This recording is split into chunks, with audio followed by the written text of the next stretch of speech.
Hello. Hello. Welcome back to the Riff with Melissa and Grace. Grace.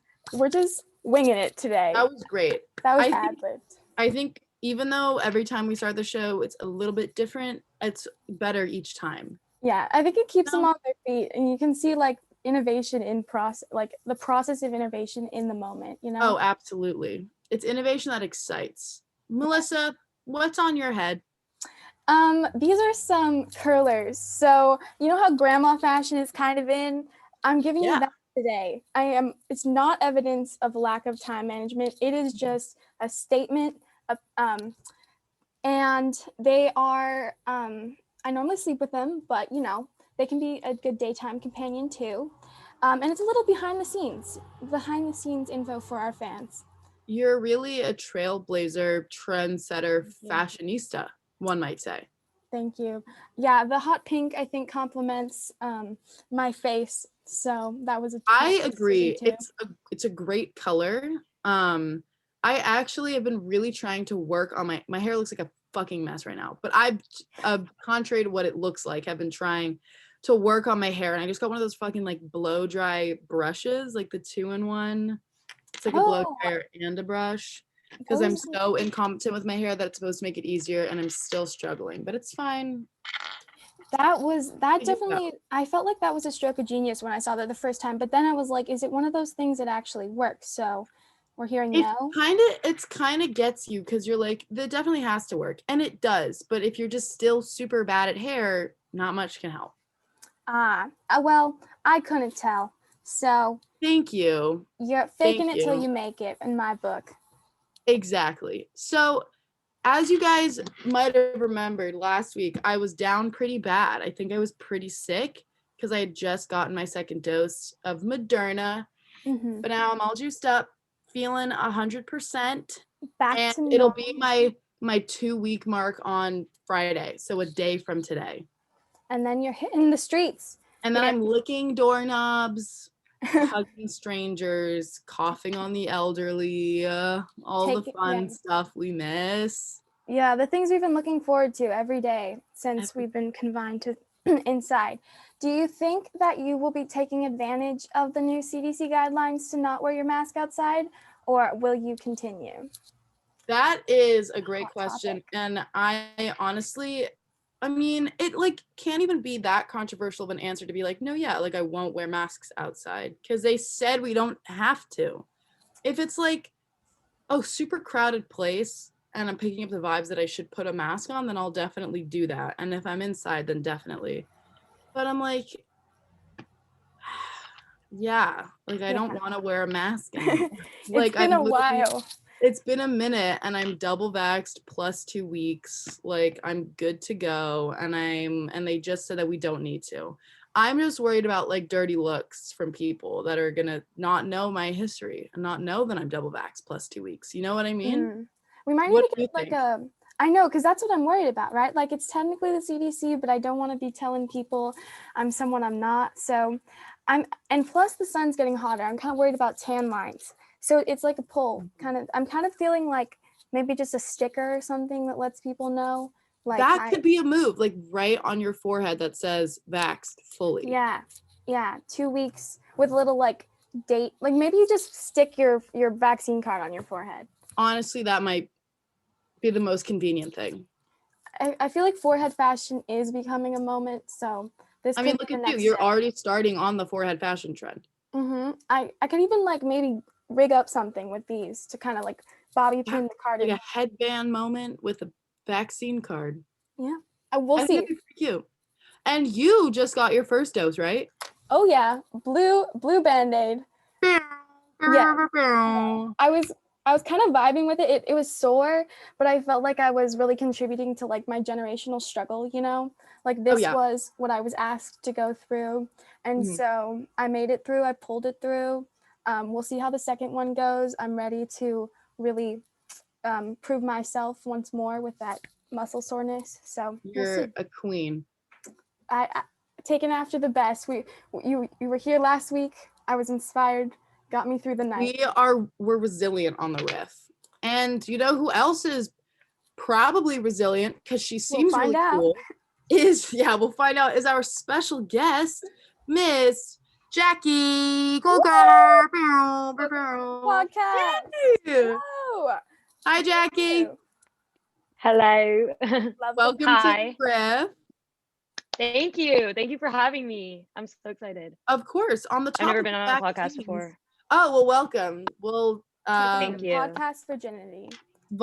Consider it taken. Consider it popped. Ooh. I feel like a true white person now. On that. Yes. Yes. As you should. It is. Have you gotten a Miss Moderna, Pfizer, or Mr. Johnson and Johnson? Yes, I am a part of the Hot Girl for Pfizer gang. I was fortunate enough to have a very toxic job that involved working with kids, which allowed me to get my vaccine a while ago. So I've been vaxxed for a minute. Still wearing my mask outside, but hey, maybe I won't. I don't know. I think I like what you said about the self-conscious. My opinion is I think I've been getting checked out more since the quarantine. To be fair to myself, I think I got a bit hotter during quarantine, but like I don't like being checked out. I like it, but it's kind of like the mask feels like protection in a way. Yes. Okay. Because like I go on runs all the time, and I like outside. Ooh, okay. Running woman on the beat. Super active. But I was like, my face just usually, just not looking the best when you're like sweating and hot and like gross. So then wearing this mask, it was like I'm uncomfortable wearing a mask and I can't breathe. But then at the same time, I'm like, wait, this is like covering my face. That way nobody has to look at it. So now I'm kind of like, and now I feel like my lungs are nice and strong. It was like altitude training. So now I can run with a mask. Ooh, that's effective. Yeah. I also think it kind of allows me to have like more of a relationship to myself in the public, because I can make faces and I can say things and people won't know. So it's like when I get angry in public, no one's gonna know. And I think it's better that way. You have an example of a story time when this happened? Oh, yes. Actually, I do. Okay, so I was at Ralph's in Westwood. The hot spot. Buying some tuna fish at deli, just like, pescatarian daily activities. And someone who appeared to be a man, white, elder-ish, said, it's great tuna fish. And I said, cool. And then he was like, you have beautiful eyes, by the way. I don't know if you know that. And I was like, yeah. And then I just walked away. And like, he's right. He's so right. Like, he did not lie. But like, my issue was that like, when did I like give him the idea that I wanted to have a conversation with him? I didn't. No. So, and then I'm walking down the aisles and then I like spot him from the other aisle and I'm like, oh, gotta go that way. Cause like, I don't want to talk to you, dude. Like, you're old. Old people are disgusting. I'm never getting old. Yeah. I agree. I'm capping at 35. Yeah. Yeah. Talk about incentive to not wear your mask. When he's older, it's just like, I could breathe on you. Just not that you would have COVID, but just to give him a little extra scare. So we'll see. Yeah. That could be the move now, like they're gonna have more rain to our faces, but we can still threaten. There's like a 90% chance you have COVID when you're vaccinated. So it might be a good time to like set some boundaries back. There's a 90% chance? Yeah. Okay, don't quote me on that. But I know it's not 100. I know, like, I'm not saying it on the internet, but wait, there's a 90% chance you don't have COVID. It's like, not like you can still get it. I think it's a 10%. Like I said, okay, maybe I should verify things before I say them. It differs based on the vaccine. So, but yeah, like, I think they're around like 94% effective. Yeah, which is like really good. Yeah, but the issue is that I think the issue is that I think he wanted me to breathe on him, and that's what made me uncomfortable. I feel like he wanted Jacqui breath all over, head to toe. No. Mm. No. You don't Most men do. get that. He doesn't deserve that. Yeah. No, absolutely not.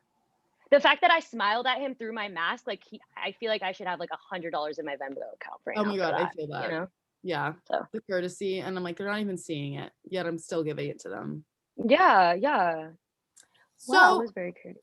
Jacqui, Yes. now that we got the COVID topical topics out of the way, tell us about yourself. So you're a student at UCLA. Okay. Who are you in terms of your UCLA career? Ooh, okay. This is exciting. So my UCLA career has been short but dense. So I started here in fall of 2019 as a transfer student. Really just like ready to like do fucking everything. That was my goal. So I showed up the enormous activities fair, one of the best days I've had at UCLA thus far, and just talked to every bitch left and right. I can curse on here, yeah? Oh, Excuse fuck my that. Italian. Okay, cool. I took, I think, every flyer that was offered to me, and everyone that I was interested in, I just signed up for, basically. And it was like the best decision I probably ever made, because I always wanted to be an involved person, but I just like had some mental health hiccups that got in the way of me doing that in high school. So me doing that here, and I could talk about some of the things I do, it's just like awesome. And yeah. So explain Yeah, to me you want why short. Let's start with that. So how short? Oh, well, actually, okay. I kind of lucked out because of COVID, thou who shall not be named, redacted. I only had like 2 quarters on campus, but I decided, with seeing that this whole year was going to be online, I was like, okay, well, I have ADD, and focusing is hard enough for me. And then you put the laptop on top of it, and then you put the fact that I could literally like sleep through, with my lecture, but still attend, which happens. None of it was really working out. So I took the fall quarter off, and I'm also currently taking spring off, because I'm have the privilege to be able to like have a job and like parents who are able to support me without like financial aid messing it up. There's a lot of things.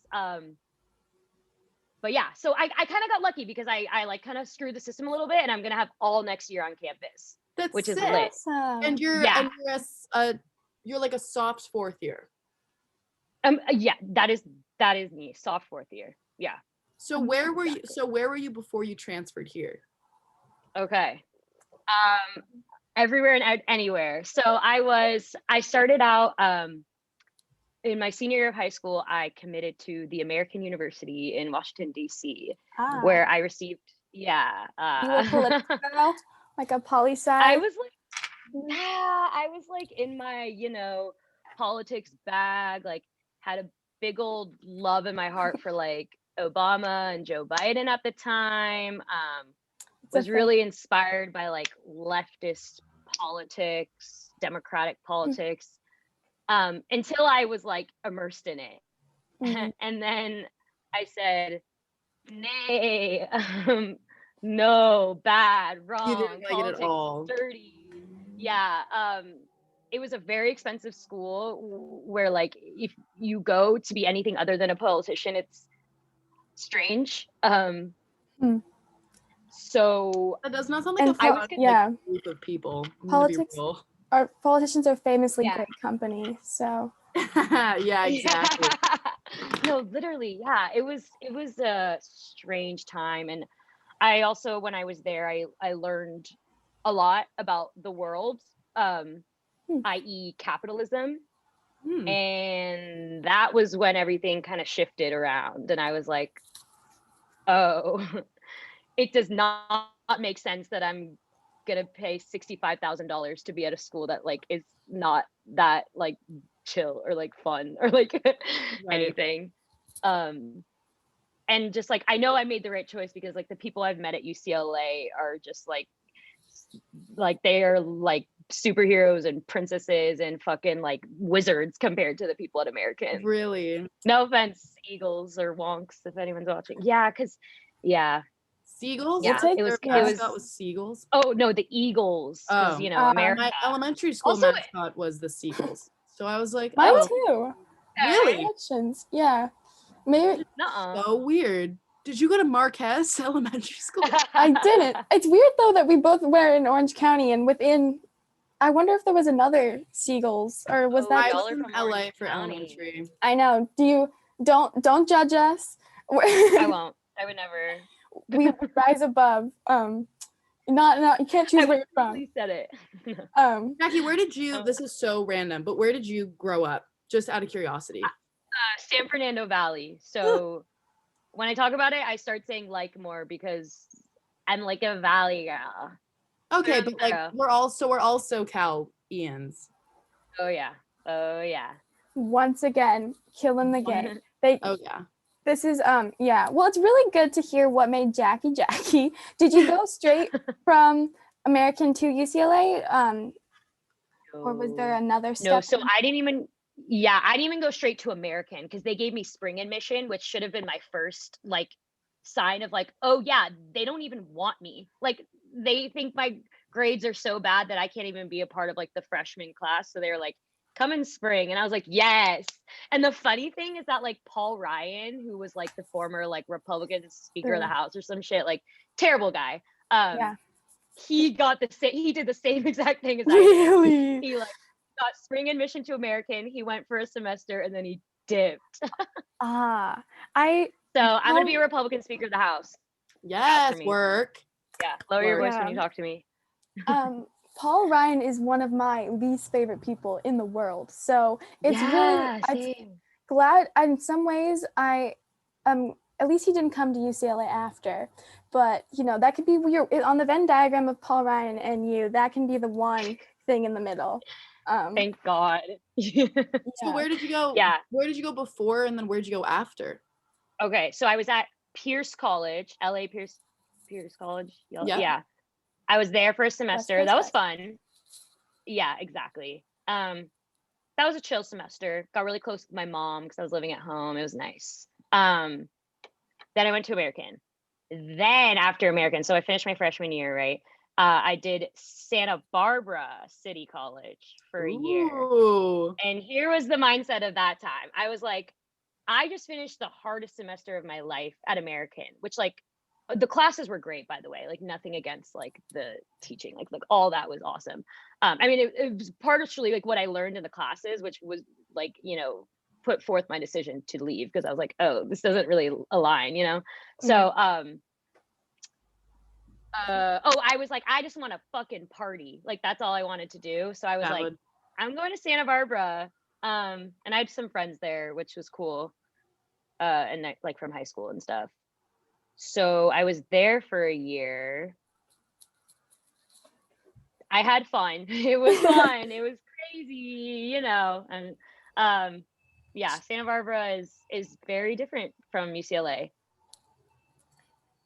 But like in the party culture? Yeah, it's like the whole town of Isla Vista, which is where UCSB is. Right. It feels like it's like it feels like it's like you're in a frat house, but outdoors and at the beach. And it's fucking beautiful. And like, here's the thing, if like I was like actually taking like not like community college classes, like I probably wouldn't have like graduated because I would get home from class, like take a bong rip and then like hit the beach, so like that's like the life there. And like it was super cool for the year, but like after it I got a little like I was like, okay, I want to do more, I want to make art, I want to find my path. So yeah, that was Santa Barbara. and then I came to UCLA and then you made it here. We're lucky to have you. Welcome. Yes. Thank you, I'm happy to be here. So in terms of your involvement on campus, or I guess more specifically shenanigans, you are in the improv sector of the club. Yeah. Yes. So have you always done improv? Oh, so actually this is actually, so after I finished at Santa Barbara, had another little mental health hiccup. And I was like, okay, well, art, like, and acting is comedy, all that is typically is the reason why I often, if I'm not doing it, that's typically when I go bad. And then when I do it, it's better. So I was like, I've always wanted to do improv. I want to make money off being funny. That'd be fucking awesome. So I took an improv class at Santa Barbara over the summer before I came to UCLA. Was lit. Then I took a class at Groundlings. This is all the same summer. And then I took a class at Upright Citizens Brigade. Oh my So gosh, I- I'm dying to know what you thought of both Groundlings Yeah. and UCB. Okay. Okay. So the way I view it is that I think UCB is much better. They have put out, and this is before like quarantine and like, because I think a lot of companies and stuff like kind of tried to make shifts to the way that they market themselves after like the murder of George Floyd, right? But this happened before that, which I think is important to note because they had already a commitment to like diversity and inclusion. And they also have like a whole HR department where people can go if they like, students can go if they need any resources for anything, which I think is really huge in a field that is so predominantly white and so predominantly cis and male and hetero and all of that. Totally. So they also offer like a lot of scholarships, which is great. And they're really about like, we want you to learn comedy, which is awesome. And Groundlings has that goal too. However, they if you look at their website and you look at like their main company and also they have like a Sunday company, which is like the company before the main company, it is all white, like all white. And it's like lame, you know, like it's not even that funny because it's like we are only hearing the experiences of such a like a narrow view of human beings, you know, come from such similar backgrounds. And I remember when I showed up to my Groundlings audition to like be able to take the class, I showed up to the lobby and it was just all white men there, and I was like in a little dress, and I like, you know, I look kind of young, like some people think I'm like 17, and I was like, what the fuck is going on? Wow. Yeah. Yeah. Yeah. So you So have to audition to yeah. get into the classes yeah. Oh for wow. both Yeah. UCB and Groundlings? Just for Groundlings. Okay. Wow. That's Yeah. really cool that you got into both. On the what you and on the one hand, they say white people don't have culture, and I show them improv and podcasting. But on the other, I definitely agree that that's pretty. It's really. I mean, it's great that you got in for both of those though, because I'm sure that was really like formational. I mean, obviously not that you're here, but Yeah, totally. And what's really interesting is there's like different improv schools typically have like their own methods that they like kiss the floor to, but then they'll reject the methods elsewhere. So like Groundlings is very like character work based, all about that kind of stuff, whereas UCB really focuses on like finding the game of a scene, which is more in alignment with sketch, I would say. Yeah. Interesting. So I think I would it's like really the interesting. Yeah. UCB one then better, just because I have been like seriously considering taking UCB, I think, because that's one I keep hearing is like more so recommended than Groundlings. But I'm still kind of torn, but it's now really sounding like it should be UCB. Like either a sketch writing class or an improv. And I know they have a center in New York, and I'm gonna be there this summer. And I was like, oh my gosh, like I should totally take a class there. But then I was like, do I take a sketch writing class or do I like push myself and take an improv class? Because I'm not in any way, shape, or form classically trained at improv. I like kudos to you guys. I think it's such a cool and like awesome and really difficult form of comedy. I'm blown away every time. Every time. Yeah. I'm like, I'll give myself that. I feel like I'm really good at sketch writing. Like that's my specialty in comedy is the writing, is sketch writing. I do it all the fucking time. But I'm like, I feel like improv is like this untapped. I mean, when I first went to UCLA, when I was a freshman, I auditioned for Shenanigans improv team. I made it to final rounds, but I did not get it. Okay. And I had never done it before. But I was like, I made it kind of far without having any like idea what it was. So I'm like, Yeah. maybe take a class. But then are the classes like not beginner friendly? I'm just like nervous. I'm like getting myself into something that's like not. Yeah, I was wondering not too. They're no, I think you're being like very like unnecessarily hard on yourself. Like they are so beginner friendly. Really? That's like exactly what they're for. Yeah, they want to teach the art form. And like I think, yeah, I had the same thing where I got rejected from an improv team in high school, and I didn't do it for like till my sophomore year of college. So like, yeah, it's a slap in the face because you think it's something you should just be able to do, and some people can just do it, but also like it's very much a skill that you can be learned. Right. And if you guys both already have the funny bones, so like you can totally do it. Yeah. And I want to learn sketch writing, so maybe we'll do a vis-a-vis. Switcheroo. Chop it up. Yeah. For real. Yeah. And then Melissa's like a queen at stand-up as well as sketch. Yeah. Fact. And I also need help on that. Let's do another Zoom. We got this. Everyone. Okay, I'm down. Everyone will trade specialties. Because I'm just torn because that's cute. I was like, I feel like because like I want to get into comedy writing, and we'll get into what I'm dying to know, Jacqui, where you want to go career-wise in a second. But like Melissa, me too. I'm dying to know. Yeah, me and Melissa kind of both want to break into the comedy writing sphere of the entertainment industry, like after college. So I was like, would I take a class from like a UCB in sketch writing? But then my like hesitation is like, I don't think I'm the best ever at sketch writing, but I definitely have like my bases for the most part covered. And I know that you would need to, I probably wouldn't be able to skip classes, and I know they're expensive. I don't think so. So I'm like, maybe I'll just jump into a field I definitely know I have no training in, which is like improv. Right? I think that's a good idea. I agree, because I worry I'll join and be like, and just knowing myself, like, wow, these people are really good. I should just never do this again.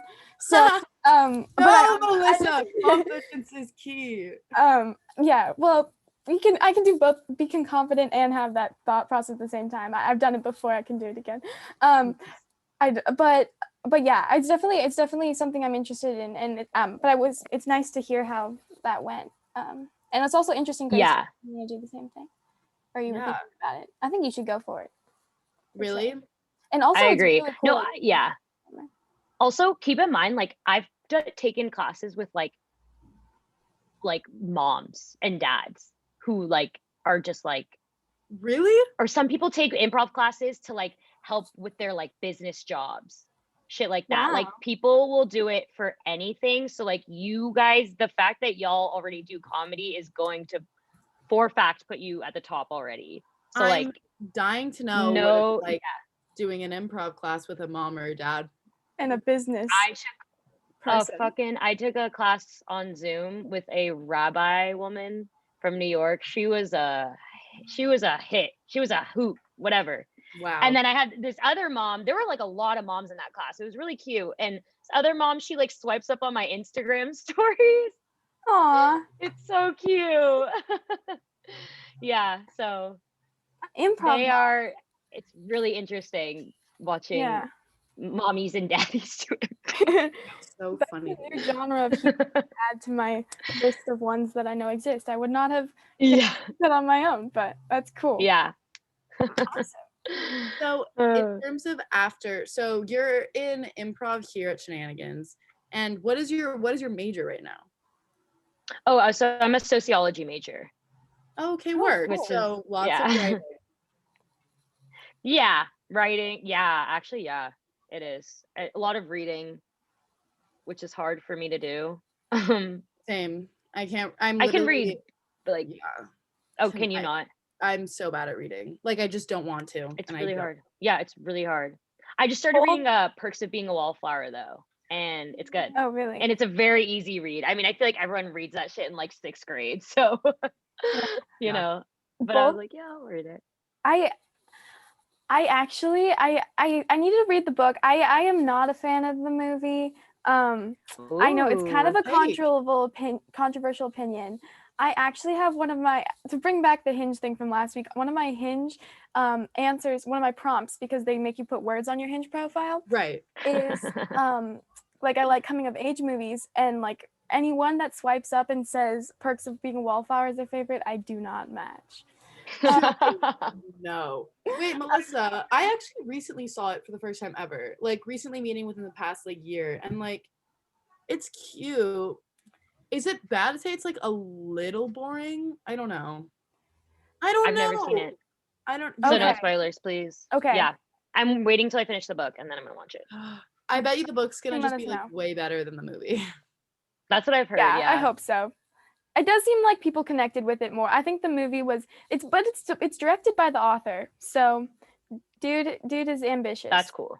Wow. That's cool. That is ambitious. Imagine being the author of a movie, having no experience, but then knowing like a huge production company's like, I want to make your movie. And then you're like, okay, guess what though? I'm directing it. Yeah. Well, when That's you look at cool. it that way, I gotta give him points. Yeah. Still not sure. The second I was gonna be like, oh, John Green, he directs all the time. But it's not. That's not who it is. But it's so his shit. Like it's so that's Oh, that's totally. his type of shit, Yeah. you know? Those are Did he right did he next to each other. direct Fault in Our Stars? No, but we should talk about The Fault in Our Stars because Let's get talk into about that it. for a second. I don't think he did. I do not think he did. I think it would have been more creepy if he, or like a more close-ups if he did. I don't know. Did you guys like that movie? Yeah, that's a good point. Did you like it? Okay. I just remember like being on the floor of the movie theater sobbing because like I was very extra at the time, and like I mean you could argue I'm extra now, but like I was very extra. People would like come to the theater. What? So I just said you can leverage it now for Yeah. benefit. Yeah, totally. Gosh, I don't even like it was like we went to the premiere Oh, type of wow. thing, and like people would show up in shirts, or I think my friends actually made shirts and it said Augustus dies, and then on the back it says should have read the book. No fucking way. That's crazy. And y'all went to the premieres wearing that? That is ruthless. I thought you were gonna just be like, it said okay. Yeah, I was like, I thought it was like the two fucking okay clouds. Yeah, girls trip like No. 14. Wow. But no, y'all went hard. Like Y'all went hard. Y'all said, fuck everybody. I remember it was like a big thing too. It was like everyone on Instagram was like, if they didn't read the book, they deserve to know. Like, fuck them if they're seeing the movie without reading the book. And I was like, Y'all were. I think y'all this had is some like rage. discriminatory. Yeah. You probably I thought the movie was cute. I thought it was like kind of like really depressing and upsetting, but I was like, why would I like want to see this? You know? Yeah. Like bothering me. Like, why would I want to subject myself to this? Like purpose? That's okay. That's been my mindset with Perks of Being a Wallflower for so long. Yeah. It's like sad. See, that's also part of Yeah, my but- problem with Perks of Being a Wallflower. They really so framed everything yeah, there in that one. really, yeah. I know. Page 1, he was like, "Oh, this dude freaking took his own life," and I was like, "Okay." Oh yeah. I Yeah. forgot that was a literal ending. I just remember being sad, and then I was like, what? Yeah. Wait a second. I thought this was like a cute movie, and like isn't Emma Watson in it? Yes. Wait, so is it like a sob? Like, is it an ugly sob? Because I have a plan to watch it with this guy who I want to like not look ugly in front of. I don't know if it's I mean, you're gonna read the book before you watch the movie, so you're gonna know the ending. Okay. Yeah. Okay. But that's a tricky thing. I'm still gonna freaking cry. That's tricky. Yeah. It was if you are watching with him and you're worried about crying, I would say lean in to the parts that you don't like, because I was watching it and it was emotional, but I just couldn't get over certain decisions, and so I didn't really struggle with the tears. So there's a strategy for you. Yeah, I get mad at the Okay. Yeah. I get angry at how Okay. bad it is. Just Okay. I could do that. the fact He's that like, it's a high it's my schooler. favorite film of all time. Oh, You're like, nice. whoa. And Whoa. Yeah. Well, Red flag. not to set you up. I hope it goes well. Yeah. Me too. A good one. So kind of God. off topic, but not really, because maybe this is the industry you want to get into. Do you want to get into the entertainment industry after college? The plan. I think so. I think that would be like the most exciting thing for sure. It's hard because I struggle a lot with like the kinds of stories I want to tell and help tell.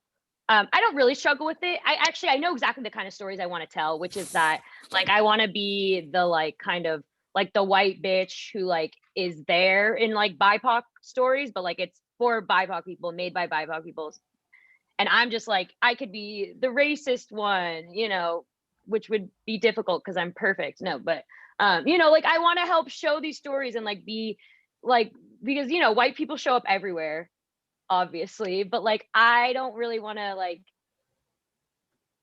like what's a show that I like fucking like Friends, you know, like I would not like want to be on a show like Friends. Like have y'all seen Insecure, Issa Rae's show? No, I Yeah. don't think so.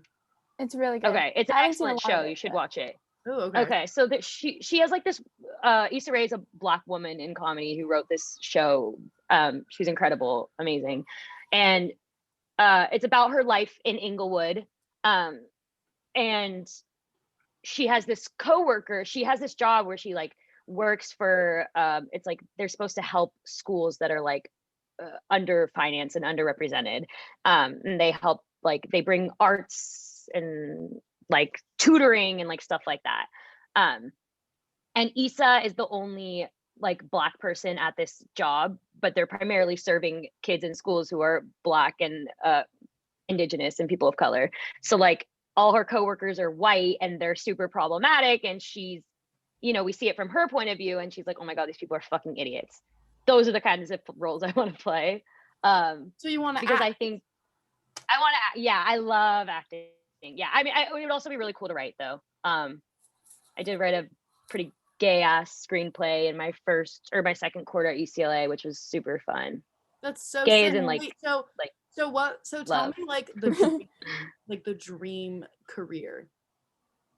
It would be like if like Issa Rae was like always needing like a white bitch who's like kind of funny but like problematic, and like everyone knows she's problematic, and Issa was just like, Jacqui, like I need you for this. Like that's what I would want to do. That would be the dream. Got it. It So would acting. also be cool to Yeah.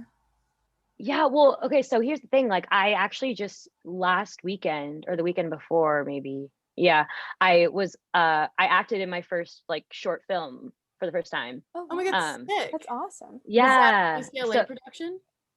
yes, so it was with a Colorbox production company. Yes, I saw their yeah. I saw their production. What's the plant that eats people classic play? Yes. Little Shop of Horrors. Oh, just Yes, kidding. That. I saw them do it and it was fabulous. Yes, agreed. Yes, affirm, agree, retweet. Oh, they filmed something. It was So- Melissa, it was an in-person like production. Oh, And they wow. did it in a theater on before the hill, COVID. and it was fabulous. Yeah. Before COVID. Yeah. And then, did they film that, or they filmed a short film now? And it's the This same? is separate from Oh, what Jacqui's doing. Yeah, separate. Oh, okay. Gotcha. Yeah, so now like this year, I think it started last quarter, they did like a new works festival, so it was all original pieces. And like so I also did a radio play which they showed on Zoom, and then they're working on 2 shorts right now and I'm in one of them. So those will come out I think in like June, which sucks because I'm impatient, but it's fine. And that was actually really like, it was like really in alignment with what I want to do, because it was like a story about like a Black queer man,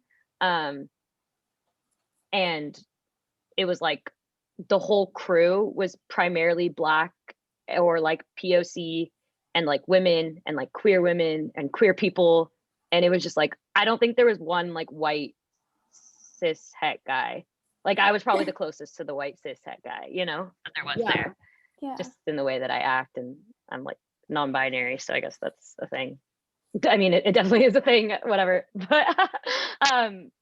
But it was so cool to like be able to just see like, I don't know, people of color and Black people being able to tell their story. And I talked a lot with the writer, who's a Black queer man, and he was just like, I never imagined anything like this. And like we had like just all the stuff we had and all the people doing what they were doing. Like, it was so dope. It was so dope. And like I'm in the film fraternity here, which I enjoy, but it's much less, like the experiences were very different. And I think a lot of that has to do with like the fraternity is very like white and very centered around professionalism, which like I don't really agree with on like a fundamental level of like, yeah. So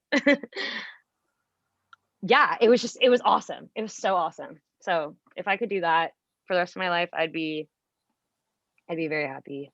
Yeah, I'll have to look for it when this summer. You said June or something, but yeah, I'll probably be very annoying about it on social media, so you won't have to look too hard. You should.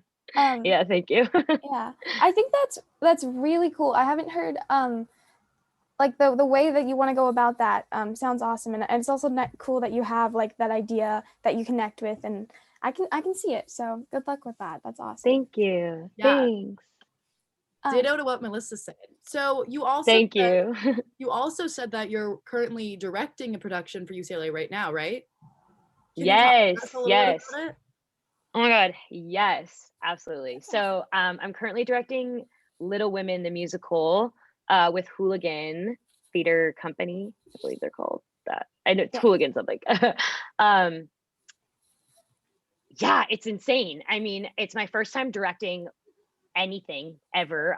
One other time I directed something was probably 1 to 2 minute scene in my sophomore year of high school.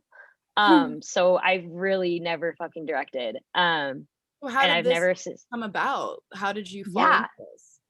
So I wanted to learn directing, and I saw that they needed a crew, and I actually first applied for assistant director because I was like, all right, I got to learn the ropes, you know? I've never taken a directing class, anything. I've just worked with a lot of directors as an actor, so I, have seen that side of things in terms of like the styles I like and the styles I don't like. So I applied for AD, and they had me, and they have this other guy who's still currently AD, and they're like, we don't have a director. No one applied, and I was like, interesting. Like, And I was like, okay, wait. Sorry, what did you say? I said, I think I know someone. Yeah. I was like, I know a guy. Hold on. And I was already really excited about it because I love Greta Gerwig's version of Little Women, and I really like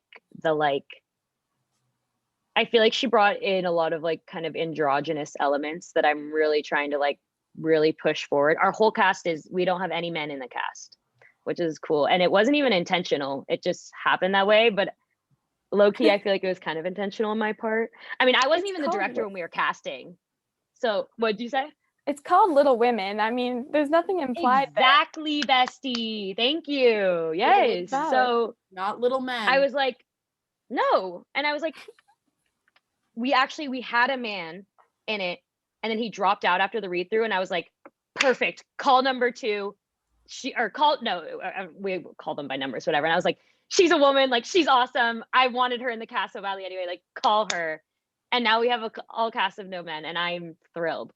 That is so sick. And are you guys able to do anything in person, or is it like kind of all over Zoom? Yeah. I was thinking about doing some things in person. And then I decided against it because people are all over the place right now. We have one actor who's moving to Japan in like 2 days. And yeah, like big stuff. So I just didn't want like, I don't know.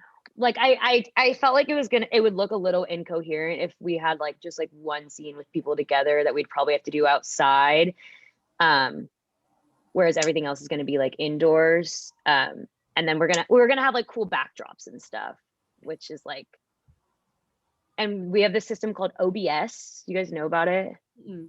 It's okay. It's like magic. Like that's how I think of it. And it's basically just like you can take the Zoom, but you can move the boxes anywhere, and you can put backgrounds like where we see black on the Zoom, like that can be a background.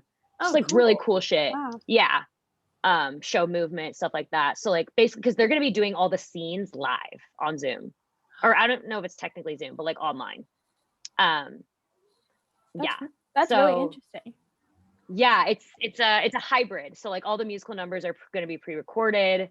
But yeah, it's going to be something. It's going to be awesome. I'm really trying to focus on making it look very like captivating to the eyes, because I've seen like a lot of productions on YouTube and they're just very dull, which like I just can't do that. I'm like, I need color. Like this needs to be like queer, you know, like color, like rainbow, like absolutely sparkles and glitter. No, but yeah.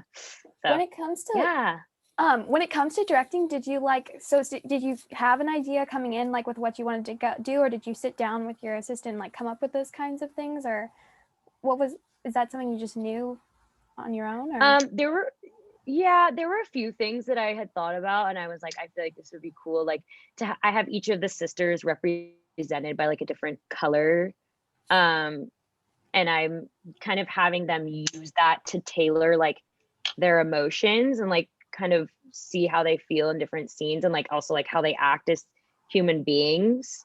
I really didn't, so that was something I really wanted, that I was like very keen on at the beginning. Also the idea of like Joe being kind of like an androgynous figure, like not necessarily a woman, you know, even though like it is a show about being women, but like in the way that she acts, I think present day Joe would, you know, be maybe queer or something. So those were things I really wanted to focus on. In terms of like blocking and stuff, I'm pretty much taking it like scene by scene, because I didn't want to like block the whole show at once. I just felt like a headache. But yeah, it's kind of been something I've just been like doing as I go. They have like this huge designer handbook, which is super helpful. So like previous directors will like leave like pages of like, here's everything you have to do, kind of, which has been super helpful. I don't know. I feel like being it's a really interesting job being a director, because you have a lot of power and authority, but it's like not necessarily a lot of tasks. It's like, it's kind of more like ensuring that you give tasks to everyone else, which I feel guilty about, because I'm like, okay, you do this, and then I'm like, wait, I'm not doing anything. And then I'm like, okay, I can help deliver shit. Like, I don't know, like I need to be useful too, you know? Yeah. So it's interesting, because I'm not someone who's very interested in like holding power in any regard. Means you're best to do it. Yeah. Yeah.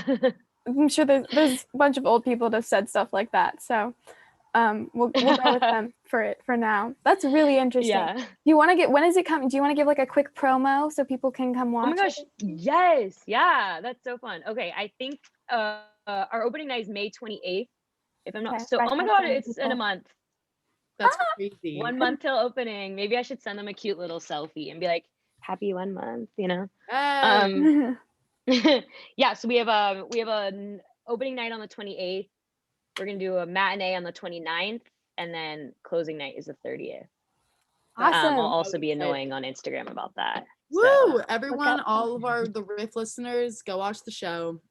We'll be there. Yes, sounds like yes, please awesome. come. Support. Yeah. If you like women, if you like queers, if you like music, come through and chill. Yes. As Miguel said. And through this experience, do you think you would want to pursue directing more after college? No. It's really like, this is really fun and I'm so grateful for it, but the power thing is really what gets me. I feel guilty. Like I don't like, interesting, like, because like, you know, when I'm acting, or if I am doing like production design, which I did a little bit last year with my film fraternity, like I had a very much a mindset of like, I need to do whatever the director wants. And it's like all about fulfilling their vision, right? Which I think I'm better at that than giving people tasks. Like it's almost like and maybe this is fucked up because it's like I'm willing to do things to myself, but I'm not willing to like make other people do them. And then it's like, Jacqui, maybe you shouldn't be, you know?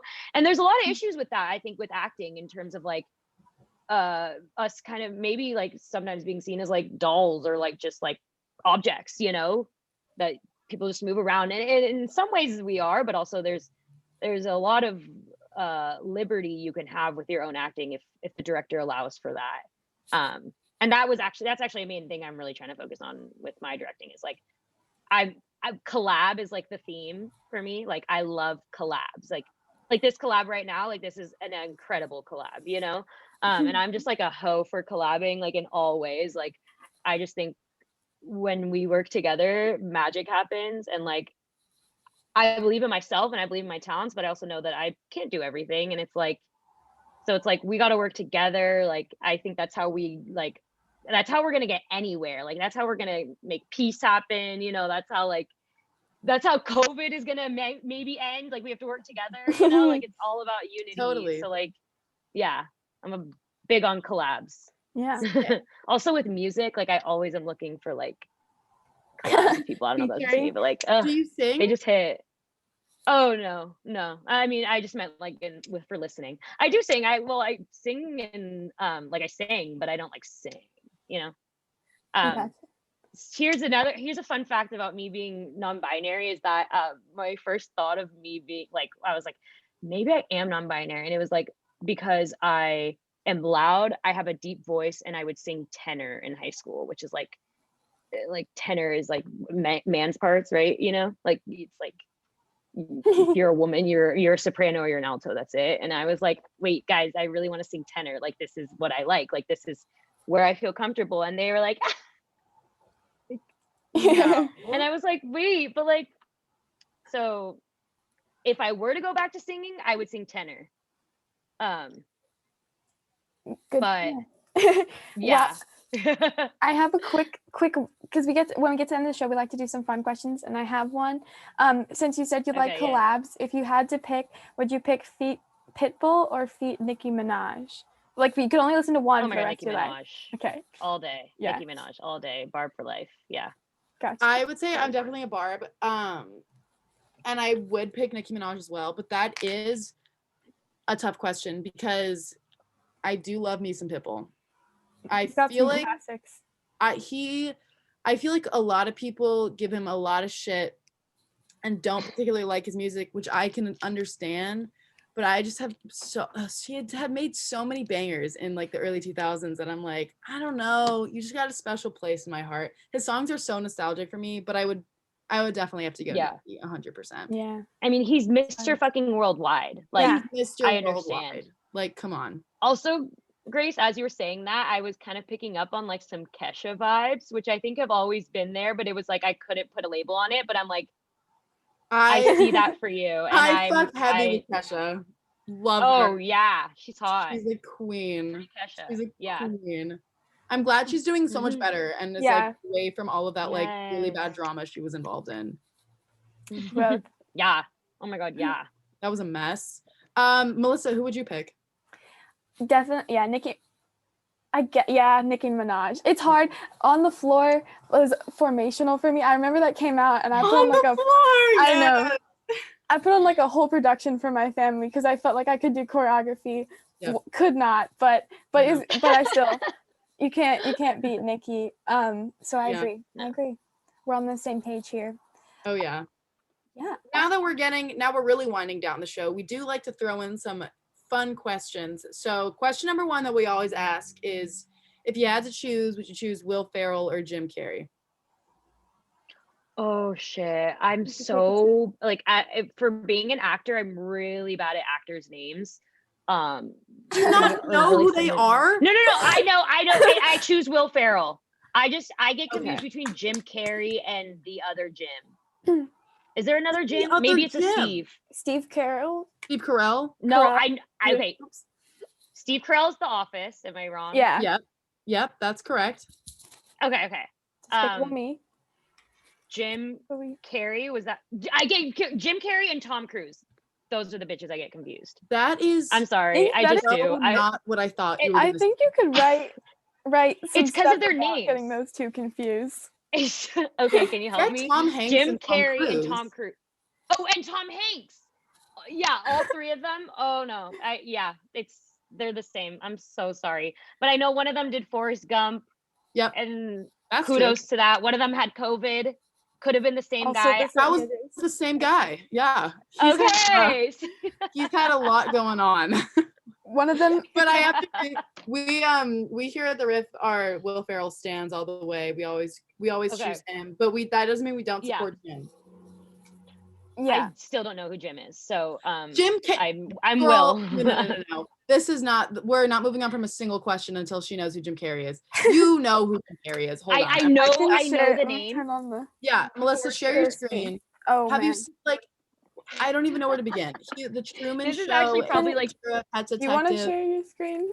I have so many things. Okay, here we go. I'll try. Wait, so Jim Carrey. Yes. Was he Forrest Gump? No, that was Tom Cruise. Fuck! You were so close. I said, yeah. You were so close. And then there's the Jimmys, Jimmy Kimmel, Jimmy Fallon. Yeah, that's confusing. That's super understandable. Jimmy Kimmel, Jimmy Fallon. There's also James Corden. All the night show hosts get confusing. Okay. He was in Prom. I know him because he had Harry Styles do a concert outside, and I was grateful. So, I was grateful for that too. That was oh, here we go. That was like a moment. This is Jim Carrey. Okay. Not this one. Kanye West. That is Kanye West. Then let's see if we can find. Is he not ringing any bells? Joe Biden. He did Joe Biden. He did but he did pretty bad at Joe Biden. He's done better at other things. Yeah. That was not representative of his body of work. What's the one where he's green? What movie is that? That's The Mask. Okay. Maybe this one. Does this guy look familiar? Oh yeah. Jacqui, it's not ringing. Jackie's not understanding any of it. Maybe I just think he looks a lot like Tom Cruise. Can we get a side by side? I feel like you're not going to be happy when you see that Tom Cruise doesn't really look like him. That's Nick Cage. Here we go. Oh my God. This is actually okay. You made some. I didn't think in my head. Oh wait, that's Tom Cruise in a long. When they were younger. Cruise. That is not a good photo of Tom Cruise. Yeah. See, it's more like. Then I'm thinking of Tom Hanks. Tom Hanks maybe look a little bit more like Jim Carrey. Okay, here we go. We're getting places. Oh man, let me see. Where's one that we can actually find? Love Sasha. Oh, the top left. Top left. Top right. Top right. Or no, top left. I kind of. Oh my God, it's a spitting image. They are fucking twins. Totally. We'll go with it. We'll go with that. They're the same person. The thing you should know about Tom Cruise is he's a Scientologist. So that does separate them. It does separate him on a philosophical level. On a fundamental level.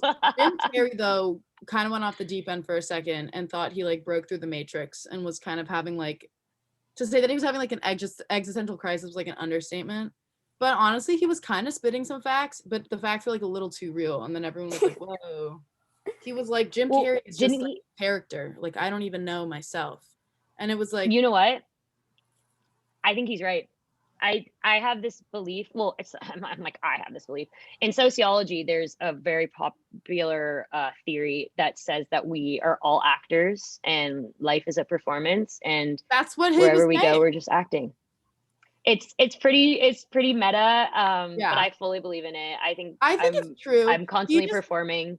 He took it a step further and then was nothing matters. So then he got a little nihilistic about it all. Was this? Yeah, I mean, I feel like when you're an actor and if you had a lot of fortune in acting and roles just always came to you and you were kind of just going role to role to role, it's very emotionally taxing, especially doing intense. Didn't he do The Matrix, which was a really He Is did that the him? Truman The Show. one that he did, I think that was really. Oh, yeah. Which one, Melissa? The Truman Show. Yeah. Yeah, that's basically the yeah. idea of that one. Is what you said. He said so.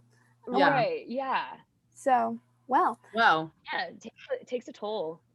Yeah. on that note, to leave our viewers with some things to think about, that has been our show. Jacqui, thank you so much for being on. This has been so much fun. Yeah. Thank you for taking the time Thank you. to spend an hour with us and hang.